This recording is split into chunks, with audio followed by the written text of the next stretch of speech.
सिंध सहाफ़ी संगत के मरकजी सदर मलिक तारिक महमूद आवान के एजाज़ में शेख भिरकियो, गुलाब लगारी, चंबड़ और संजर चांग के प्रेस क्लब्स में पुरवकार तकारीब का इनेकाद किया गया।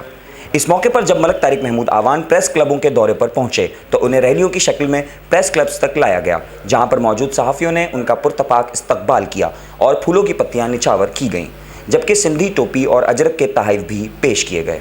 इस मौके पर सहाफ़ियों की जानिब से सिंध सहाफ़ी संगत जिंदाबाद, मलिक तारिक महमूद आवान जिंदाबाद के फलक शगाफ नारे भी बुलंद किए गए।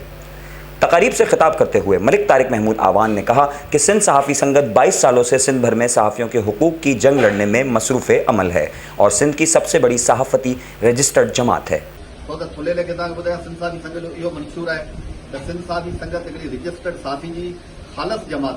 इनमें इहा तफ़रीक़ न आहे त वॾो सहाफ़ी आहे नंढो सहाफ़ी आहे, वॾी अख़बार जो आहे नंढी अख़बार जो आहे, वॾे शहर जो आहे नंढे शहर जो, को बि फ़र्क़ु न आहे। जेको सहाफ़ी आहे उहो सिंध सहाफ़ी संगत जो हिसो थी सघे थो। ऐं असां सिंध जे कंहिं बि सहाफ़ी सां उहो कहिड़े बि दायरे सां लॻापियल हुजे, जेकॾहिं उहो सहाफ़ी आहे त हुन सां हरगिज़ कंहिं बि क़िस्म जी ज़ाती बर्दाश्त न कंदासीं, छो त सिंध जो सहाफ़ी जेको पंहिंजे शहर जे लाइ लिखे थो, पंहिंजे इलाइक़े जे लाइ लिखे थो, ऐं सम्झां थो कि सियासी माण्हू बि ओतिरो कमु न कयो आहे, सिंध जे मसइलनि लाइ ओतिरो कमु न कयो आहे जेको सहाफ़ियुनि कमु कयो आहे। रखे थी उन्हनि सहाफ़ियुनि ते जेके हणा वणा ख़र्च करे ऐं पंहिंजो कीमती टाइम ॾेई ऐं उन्हनि इलाइक़नि में, उन्हनि नंढनि शहरनि में उते जे पंहिंजे शहर जे मसइलनि जे लाइ, पंहिंजे माण्हू लाइ, पंहिंजे अवाम जे लाइ हक़ ऐं सच जो आवाज़ बणजनि था। ऐं अख़बार हुजे, उहो चैनल हुजे, उते लिखनि था।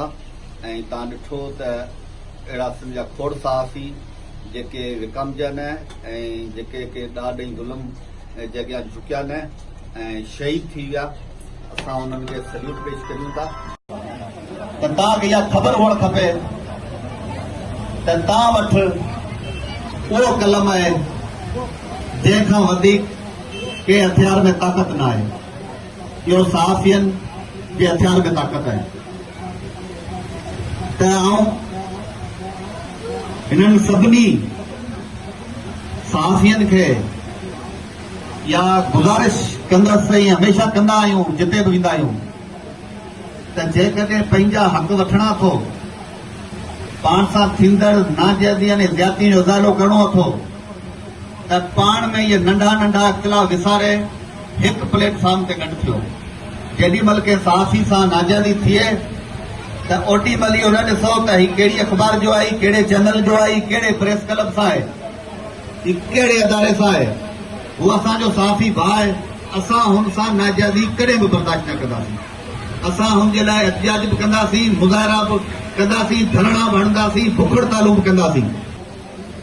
पर असांखे ॾाढो अफ़सोस आहे त सिंध जा सहाफ़ी, खोड़ सहाफ़ी बीमार आहिनि, पर हुननि जे लाइ को बि फंड नथो ॾिनो वञे। करोड़े रुपया बजट में रखिया वञनि था हर साल। उन्हनि खां पुछी पुछी थकिजी पिया आहियूं। उन्हनि जे ख़िलाफ़ ॻाल्हाए ॻाल्हाए संजर चांद ताईं जे ॻाल्हायूं था त मथे त रोज़ वेठा आहियूं, उते बि ॻाल्हायूं था। पर तव्हां मूंखे इहो ॿुधायो त तव्हां हेतिरनि माण्हुनि खे ख़बर आहे त फलाणे बीमार सहाफ़ी खे हुकूमत फंडिंग कई आहे, इंफॉर्मेशन डिपार्टमेंट वटि फंडिंग आहे, पुराणनि प्रेस क्लबनि जी इमारतनि जे लाइ फंडिंग आहे। सहाफ़ियुनि खे इस्लामाबाद में, कराची में, हैदराबाद में 4-4 चकर कॉलोनी ऐं प्लाट ॾिना विया आहिनि।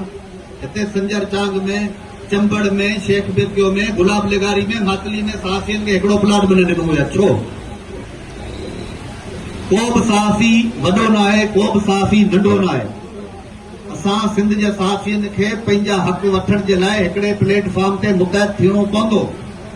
ऐं उमीद थो करियां त सिंध जे कंहिं बि सहाफ़ी सां कंहिं बि मसइले ते, उहो निज सहाफ़ी वारो मसइलो हुजे, जेकॾहिं नाजाइज़ी थींदी त संजर चांद जा सहाफ़ी असां खां पहिरीं हुन जे लाइ आवाज़ उथारंदा। इस मौके पर तमाम शहरों के सहाफ़ियों ने सिंध सहाफ़ी संगत के काफिले में शामिल होने का ऐलान किया। इस मौके पर मलिक तारिक महमूद आवान के हमरा अरबाब उमर, नासिर जत, अरबाब न्याज, फयाज वरिया, अब्दुल रज़ाक पंवर, नईम वर्क, शाहिद राजपूत व दीगर भी मौजूद थे।